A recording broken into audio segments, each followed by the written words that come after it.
Hello guys, good afternoon.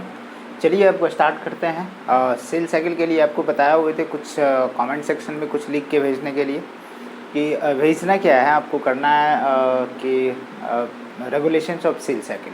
Cell cycle का regulations कैसे होता है, किस तरीके से होता है, इसको आपको बोला था मैंने कि थोड़ा सा डिस्क्रिप्शन चाहिए। तो कोई कमेंट्स नहीं, नो कमेंट्स। चलिए कोई बात नहीं, मैं आपको बताता। यहाँ पे सबसे पहले बात करता हूँ कि ये जेनेटिकली कंट्रोल प्रोसेस है। ये जेनेटिकली इसमें जैसे बर्ड के ईस्ट के कंडीशन में बर्डिंग या फिशंस की बात करते हैं तो वहाँ पे CDC2 और CDC22, CDC8, ये सब जेनेटिक फैक्टर जो है क्या करता है, इस सेल साइकिल को रेगुलेट करने का काम करता है। तो जेनेटिकल रेगुलेशन होता है। तो सिंपल सी तरीके है कि इसमें भी दो चीज़ें इन्वॉल्व होती है, दो फैक्टर इन्वॉल्व होता है। जो फैक्टर का नाम है, एक को तो नाम जानते हैं आप, साइक्लिन प्रोटीन होता है, ठीक है ना। और दूसरा कंडीशन है कि इस पे डिपेंडेंट एक एंजाइम होता है जिसको बोलते हैं CDK। मतलब कि साइक्लिन डिपेंडेंट काइनेज की बात करते हैं, और वो काइनेज क्या करता है, प्रमोट करने का काम करता है एक फेज से दूसरे फेज में। यहाँ पे दो चेक पॉइंट के बारे में भी बात करेंगे। वो चेक पॉइंट के कंडीशन में कौन, G1 से S के कंडीशन में, और मतलब कि G2 से M के कंडीशन में जाने के लिए। तो कंडीशन क्या है कि यहाँ पे किस तरीके से ये चेक पॉइंट को क्रॉस करेंगे, ठीक है ना, और किस तरीके से जो है आपका सेल साइकिल जो है रेगुलेट होता है। तो आप हेडिंग बनाओगे कि रेगुलेशंस ऑफ सेल साइकिल, ठीक है। चलिए यहाँ पे बताइए, हेडिंग दीजिए, रेगुलेशन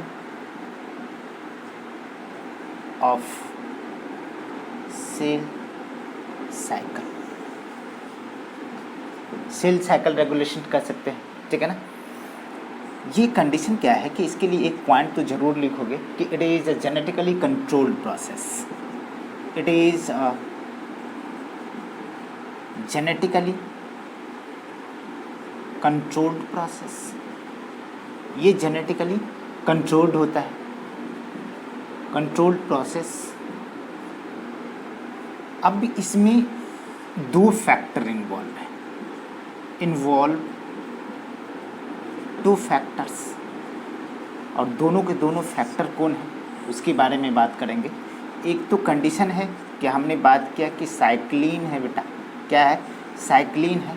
और दूसरा इससे रिलेटेड जो है एक एंजाइम है, क्या है, एंजाइम है, जिसे CDK एंजाइम बोलते हैं। इसका फुल फॉर्म होता है साइक्लिन डिपेंडेंट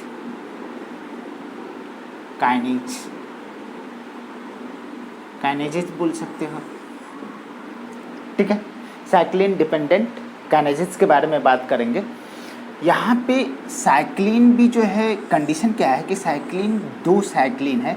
एक तो G1, ठीक है ना, G1 या S साइक्लिन के बारे में बात करते हैं, ठीक है।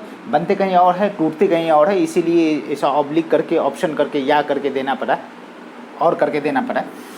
और यहाँ पे G2 और M साइक्लिन के बारे में बात करते। अक्सर लिखा हुआ रहता है बुक सब में S साइक्लिन और M साइक्लिन, ठीक है ना, चलेगा ना। तो कंडीशन क्या है कि जैसे अपन यहाँ पे बात करें कि इस दोनों के कंडीशन में, तो दिखेगा यहाँ पे ये दोनों के दोनों बातें हमें यहाँ पे नज़र आएगा।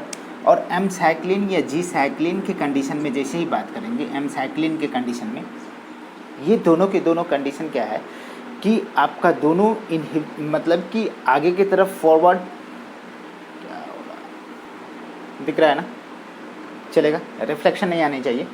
तो कंडीशन क्या है कि ये बनते हैं G1 में, लेकिन डिग्रेड होते हैं कहाँ पे, S फेज में। बनते कहाँ हैं कि मतलब कि ये cyclin is made in G1 phase and degrade in कौन सा, एस फेज। अब तो लॉजिक समझ में आ गया। यहाँ पे ये जो है it is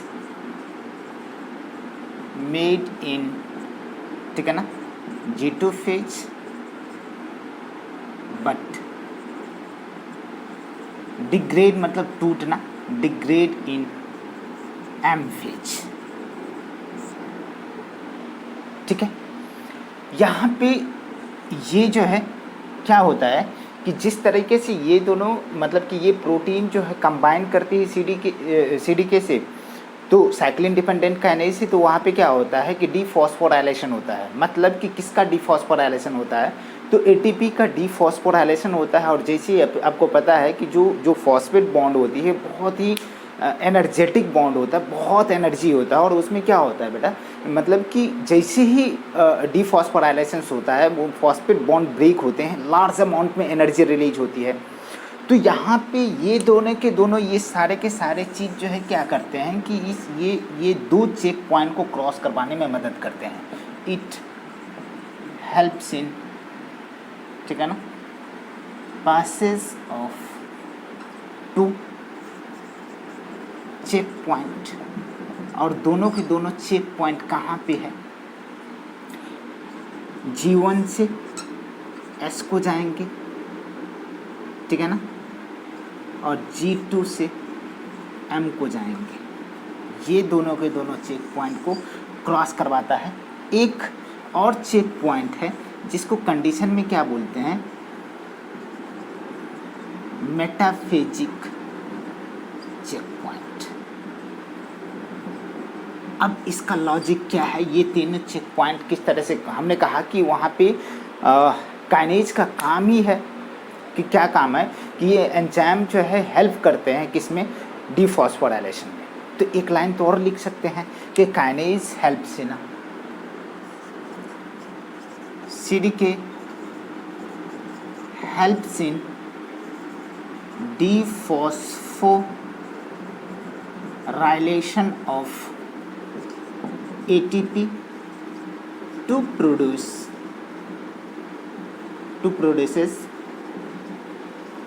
large amount of energy,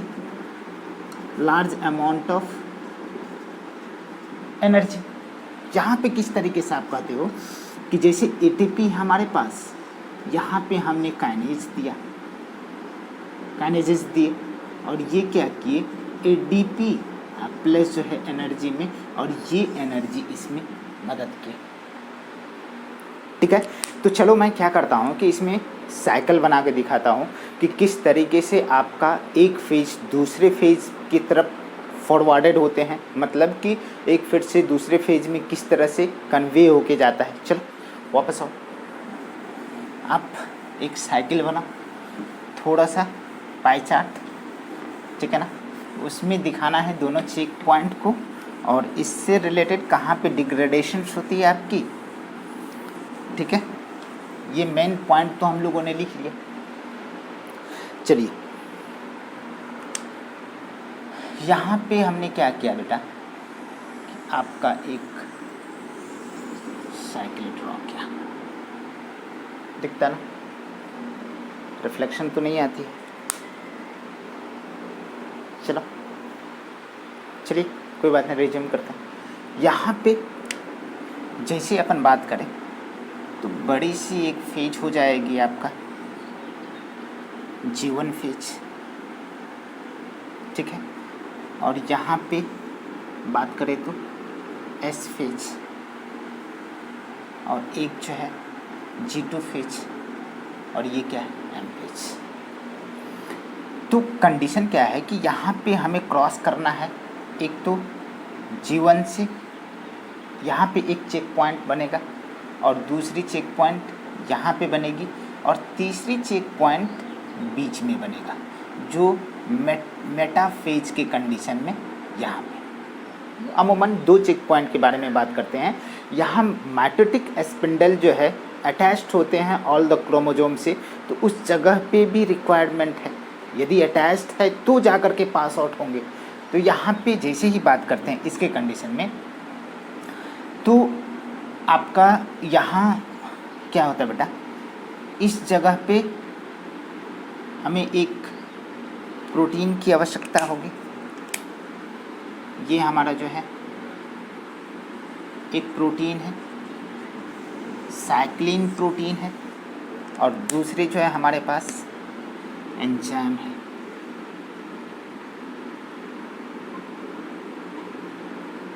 ये क्या है, CDK एंजाइम है। ये दोनों की दोनों कंबाइन करते हैं, कंबाइन किए और ये एक कम्प्लेक्स बना है।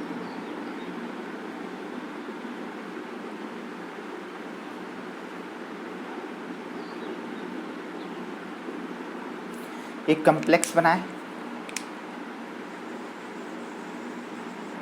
ठीक है ना, ये कम्प्लेक्स बना है।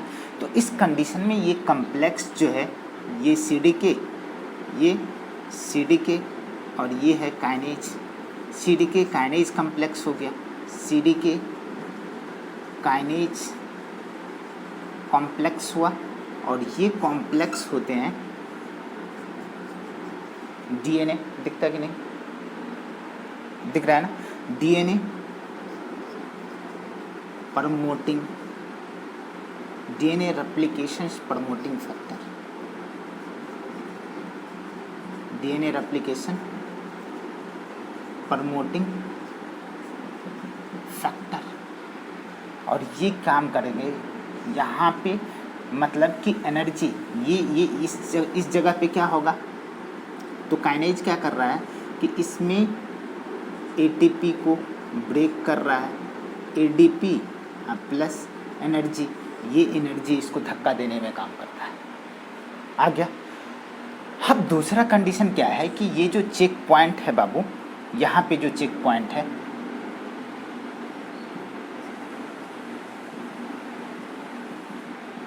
ये चेक पॉइंट पास होता है, ये चेक पॉइंट पास होता है, चेक पॉइंट passes if, ठीक है ना, it attain, ठीक है ना, adequate growth, adequate growth,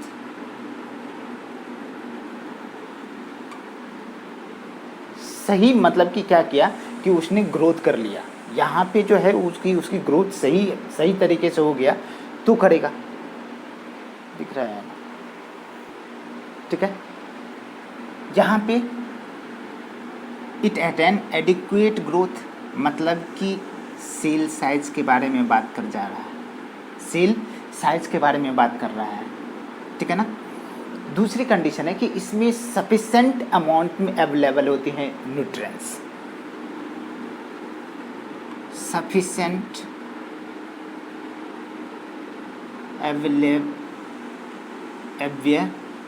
availability of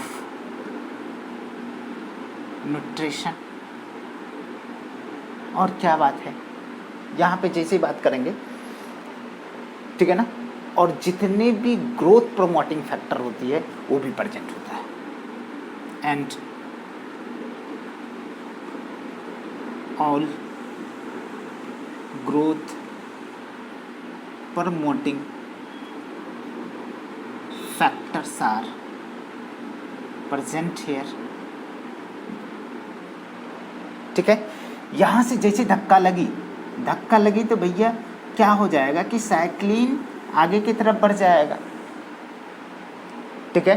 cyclin क्या होगा, आगे की तरफ बढ़ा तो साइक्लिन अब बेटा क्या हो गया, इनएक्टिव हो गया।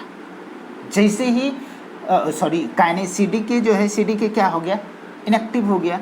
बट कंडीशन क्या है कि यहाँ पे जो काइनेज मतलब कि साइक्लिन है वो टूट फूट गया, डिग्रेड हो गया, डिग्रेड हुआ।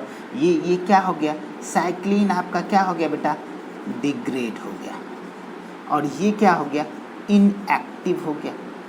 No prolong activation. जैसे ही प्रोटीन हटा वो डीएक्टिवेट हो गए।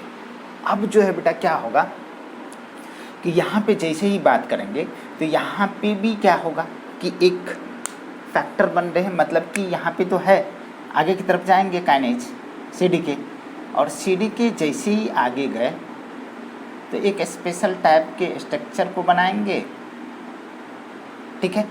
और यहाँ पे एक जो है ये कंबाइन करेंगे किस चीज़ों से, तो आपका साइक्लिन से।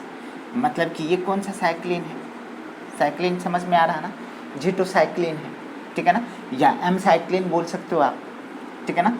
ये M साइक्लिन है और ये क्या है CDK, दोनों मिल गए और मिलने के बाद जो है एक स्ट्रक्चर बना दिए, एक स्ट्रक्चर बना दिए, इसमें आकर के साइक्लिन जो है फिट हो गया,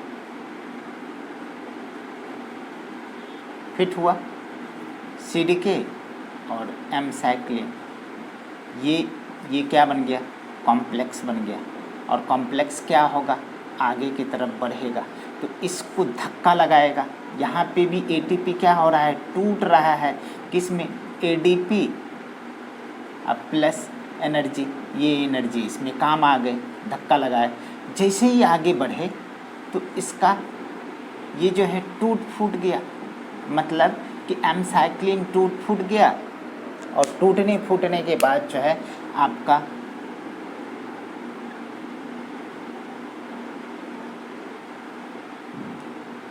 ये फ्री हो गया। और यहाँ पे भी कंडीशन है कि इस जगह पे जो मेटाफेज में जो क्रॉस करने की बात करेंगे तो यहाँ पे क्या हो गया बेटा, जैसे ही यहाँ पे हम चेक पॉइंट के बारे में बात करेंगे, ये तो G2 चेक पॉइंट के बारे में बात करेंगे, G2 से M चेक पॉइंट के बारे में बात करेंगे तो यहाँ पे भी दो फैक्टर है। यहाँ पे साइज जो है, सेल साइज इज एडिक्वेट, और दूसरी कंडीशन है कि सेल की साइज तो सही हो गया, सेल की साइज एडिक्वेट है। दूसरा कंडीशन क्या है कि यहाँ पे क्रोमोसोम, मतलब कि DNA क्रोमोसोम का जो रेप्लिकेशन, क्रोमोसोम का जो जेनेटिक मटेरियल है उसकी रेप्लिकेशन की बात करते हैं। क्रोमोसोम की रेप्लिकेशन की बात करो तो क्रोमोसोम की रेप्लिकेशन के कंडीशन में जो यहाँ पे क्रोमोसोमल रेप्लिकेशन जो सक्सेसफुली जो है हो गया, क्रोमोसोमल रेप्लिकेशन सक्सेसफुली हो गया। चलिए यहाँ पे देखते हैं,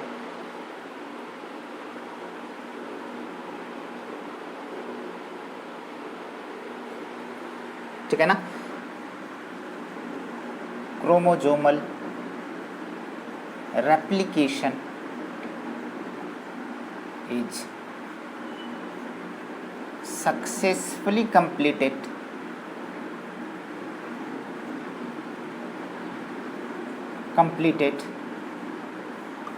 then this checkpoint is cross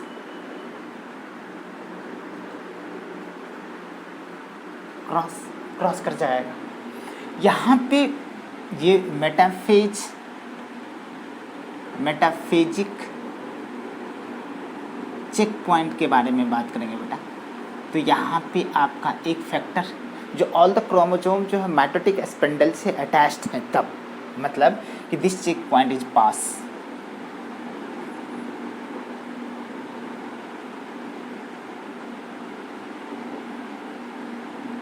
check point passes if all the, ठीक है ना, all the chromosome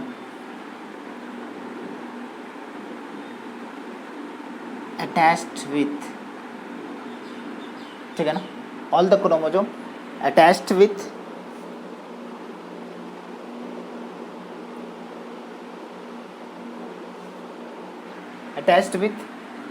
mitotic spindle,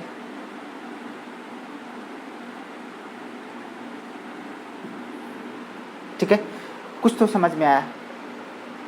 overall हमें बात करना पड़ेगा कि ये कैसा है, जेनेटिकली कंट्रोल्ड प्रोसेस है, ठीक है, जेनेटिकली कंट्रोल्ड प्रोसेस है। जहाँ जहाँ हमने चेक पॉइंट की बात किया, ये सारे के सारे चेक पॉइंट जो है क्रॉस करने होंगे, तो वहाँ पे कुछ फैक्टर अवेलेबल होगा।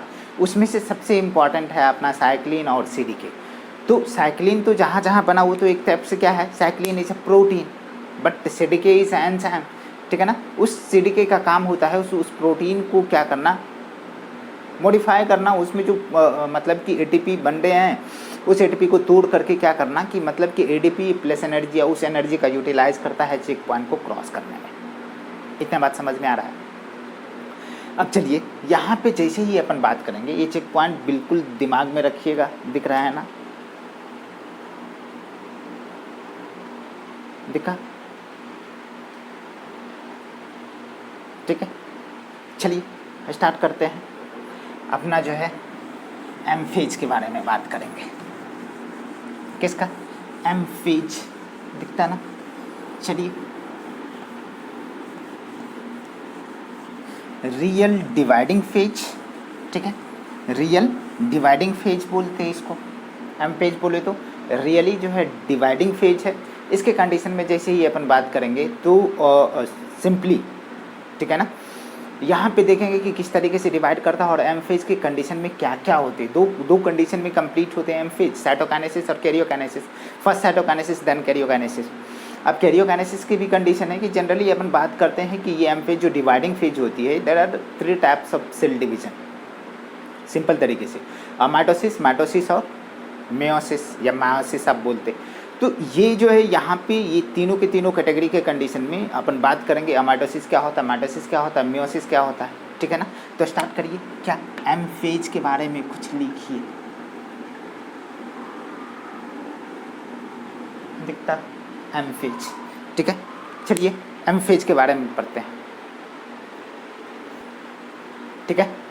तो M फेज की कंडीशन, तो इसे क्या बोलते हैं बेटा, इसे बोलते हैं, it is also known as, ठीक है ना, क्या क्या नाम से इसे जानते हैं, ठीक है ना।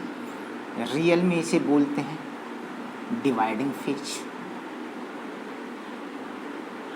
इसे बोलते हैं माइटोटिक फेज, ठीक है ना। It is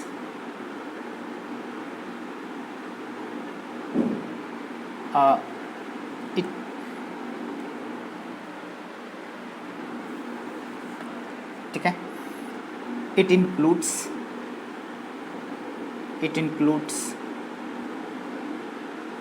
two phases. कौन कौन सा, एक तो कंडीशन है कैरियोकाइनेसिस और दूसरा क्या है, साइटोकाइनेसिस। सिंपल सा लॉजिक है, आपको पहले भी मैंने बताया है। कैरियोकाइनेसिस, कैरियो मतलब कैरियन, और कैरियन मीन्स न्यूक्लियस, और काइनेसिस मतलब ब्रेक डाउन। किसकी ब्रेक डाउन भैया, किसकी ब्रेक डाउन, तो न्यूक्लियस के ब्रेक डाउन को क्या बोलते हैं, कैरियोकाइनेसिस। कैरियोकाइनेसिस कंप्लीट होते हैं आपका पीमेट, पुराना चट्टाई, याद है कि नहीं, प्रोफेज, मेटाफेज, एनाफेज, टेलोफेज, ठीक है ना। साइटो मतलब साइटोप्लाज्म बोले तो सेल भी कह सकते हो। काइनेसिस मतलब ब्रेक डाउन। यदि सेल की ब्रेक डाउन हुई, यदि साइटोप्लाज्म टूट गए तो उसे क्या बोलते हैं, साइटोकाइनेसिस। अब क्या कंडीशन है कि it takes less than 5% of duration of cell cycle,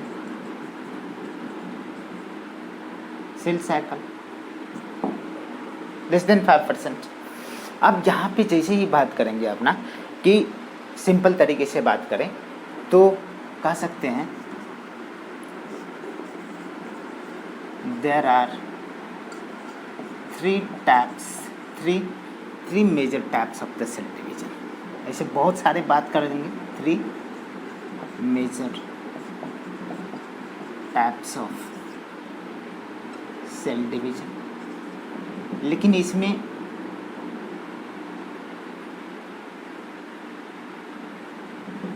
इसमें और सारे की बात करते हैं, सिंपली और सारे की बात करते हैं। किस तरीके से बात करेंगे, चलो यहाँ पे देखते हैं। यहाँ तो तीनों के बारे में जैसे बात करें तो तीन में क्या बात करते हैं, माइटोसिस, दूसरा माइटोसिस और तीसरा मियोसिस, जिसे मायोसिस बोलते हैं। यहाँ पे भी कंडीशन क्या होता है बेटा कि जो एन या 2n जो भी सेल है, ठीक है ना, तो ये सिंपल है, मतलब कि इसके कंडीशन में n या 2n ये बटे और जैसा है वैसा में ही आ गए। लेकिन कंडीशन है कि माइटोसिस के कंडीशन में, माइटोसिस में जो 2n वाली सेल है वो बटेंगे 2 सेल में, ये भी कितने सेल में, 2 सेल में बटे, ये भी 2 सेल में बटे, बट नंबर ऑफ क्रोमोसोम इसमें भी क्या 2n। तो ये n में भी हो सकता है, 2n में भी हो सकता है और मोर देन 2n में भी हो सकता है। पॉलीन्यूक्लिएटेड सेल्स के कंडीशन में भी हो सकता है, उसकी आगे बात करेंगे। लेकिन मियोसिस के कंडीशन में क्या है बेटा, जैसे ही 2n सेल है ये क्या होता है कि ये 4 सेल को बनाता, कितने 4 सेल को बनाता, लेकिन सब के सब सेल कैसा होता है बेटा, हैप्लॉइड होता है, half set of chromosome. Mitosis में भी कंडीशन है कि माइटोसिस का भी टाइप है, एंडोमाइटोसिस और डिनोमाइटोसिस के बारे में बात करते हैं। और मियोसिस का भी टाइप है, कंडीशन क्या है कि मियोसिस के कंडीशन में ब्रेकीमियोसिस की बात करते हैं, ब्रेकीमियोसिस। तो माइटोसिस का जो टाइप्स के बारे में बात करूं तो एंडोमाइटोसिस, इसमें कंडीशन क्या है कि जो सेल है, जो अंदर में सेल है, मान लो कि 2n है, ये अंदर में ही डिवाइड करके क्या हो जाएगा 4n हो जाएगा। और दूसरा क्या है ये आपको सोचना है, इसमें क्या होगा डिनोमाइटोसिस, इसमें आपको सोच के बताना है, रिप्लाई करना है, एकदम मस्त भी, यदि वॉच करते हो तो आपको रिप्लाई करना पड़ेगा, ठीक है। यहाँ पे मियोसिस के कंडीशन में अपन बात करते हैं ब्रेकीमियोसिस। इसमें क्या होता है कि ये जो है 4n वाले सेल जो है ये बट जाते हैं बेटा, किसमें,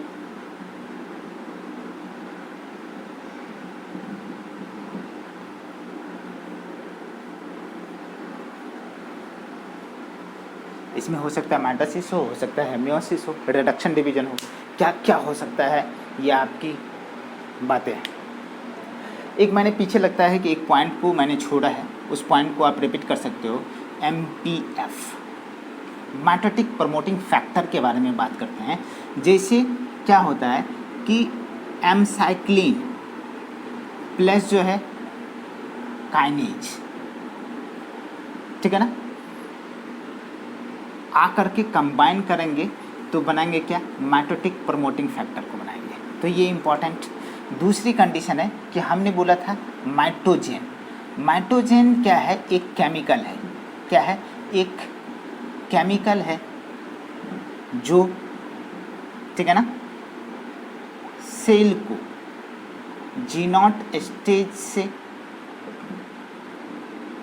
पुल करके खींच के मेन सेल साइकिल में लाने का काम करता है, लाने का काम करता है। वो कौन कौन सा है माइटोजन, साइक्लिन है, सॉरी कौन कौन सा है, तो क्या कंडीशन है, साइटोकाइनिन है, ऑक्सीन है, जिब्रेलिन है, ठीक है ना, इंसुलिन भी है और ढेर सारा चीज़ है, एस्ट्रॉइड्स भी है।